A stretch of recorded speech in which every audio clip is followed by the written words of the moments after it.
Hey all, இந்த மீன் சிபியா யாராவது try பண்ணியிருக்கீங்களா? அப்படி இல்லைனா இந்த வீடியோ ஃபுல்லாக பாருங்கள். இது செய்கிறது ரொம்பவே ஈஸி, செம்ம டேஸ்ட்டாக இருக்கும். எப்படி செய்யலான்ட்டு பார்க்கலாமா? இதுக்கு 10லேருந்து 15 மிளகாவை எடுத்து ஊற வச்சு அரைச்சிக்கலாம். அது கூட வந்துட்டு கொஞ்சமாக சீரகம் சேர்த்துக்கோங்க. இதை அரைச்சதுக்கப்புறம் வெங்காயமும் கொஞ்சம் பூண்டும் சேர்த்து அரைச்சி எடுத்து வச்சுக்கோங்க. அதுக்கப்புறம் ஒரு பேனில் எண்ணெய் சேர்த்துட்டு கொஞ்சமாக வெந்தயம், ஒரு கொத்து கருவேப்பிலை சேர்த்துட்டு நம்ம அரைச்சி வச்சுருக்க பேஸ்ட் எடுத்து இதில் சேர்த்துக்கலாம்.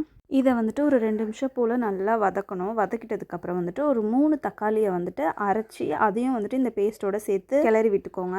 தக்காளியோட பச்சை வாசனை போனதுக்கப்புறம் வந்துட்டு தேவையான அளவு உப்பு, கொஞ்சமாக மஞ்சத்தூள் போட்டு இதை நல்லா சிம்மில் வச்சுட்டு அப்பப்போ கிளறி விட்டுக்கோங்க, இல்லைனா அடி பிடிச்சிரும். இது நல்லா வெந்து அதுக்கப்புறம் கொஞ்சமாக ட்ரை ஆகும். இந்த டைமில் வந்துட்டு கொஞ்சமாக தேவையான அளவு தண்ணி ஊற்றி நல்லா இது கொதிக்க விட்டுருங்க.